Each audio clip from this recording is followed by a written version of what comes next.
李辉在多国奔走，泽连斯基给足中国面子，但预示乌方仍想打仗。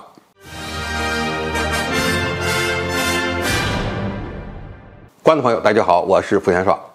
近日，中国政府欧亚事务代表李辉的斡旋之旅开启，先后访问了欧洲多个国家，重头戏是访问了基辅。这是中国斡旋乌克兰危机极为重要的一步。当事国乌克兰是否接受斡旋，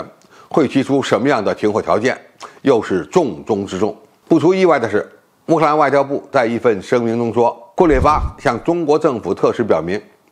在尊重乌克兰主权和领土完整的基础上，恢复可持续和公正和平的原则。他强调，乌克兰绝不会接受任何涉及丧失领土或冻结冲突的主张。再加上此前泽连斯基拒绝教皇调停的言论，自此网上出现了乌克兰拒绝斡旋的声音。其实泽连斯基出访回国后就会见了李辉，给足了中国面子。乌克兰尊重中国推动和平的努力，也愿意参与这一进程，只不过要价有点高。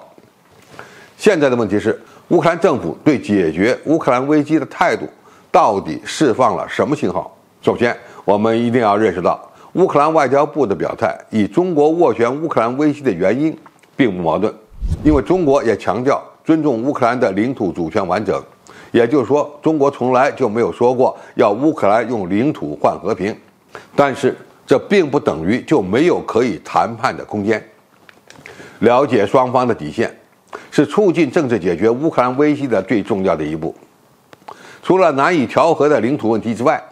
还有乌克兰是否加入北约、解决人道危机、保护平民和战俘、保障粮食外运等等问题可以谈判。累积共识在这个阶段非常重要。话又说回来，乌克兰方面的态度如此强硬，还是对战场局势盲目自信的表现，证明乌克兰仍然想打仗。其次，乌克兰不接受冻结冲突，意味着没有俄罗斯军队的撤出，战争就会一直进行。这是乌克兰危机长期化的主要特征。不接受战争冻结，这可不只是乌克兰的诉求，而是整个西方国家的集体意识体现。中国劝和促谈要想发挥作用，未来还要等待乌克兰失去了用战争解决问题的希望之后，或者出现西方开始放弃援助乌军的情况。最后，不能排除乌克兰接受中国斡旋的主要战略意图，就是避免中国站队俄罗斯。如果我们换位思考的话，泽连斯基政府当前最大的战略诉求仍然是从战场上击败俄罗斯，避免让中国在军事上支持俄罗斯就非常重要了。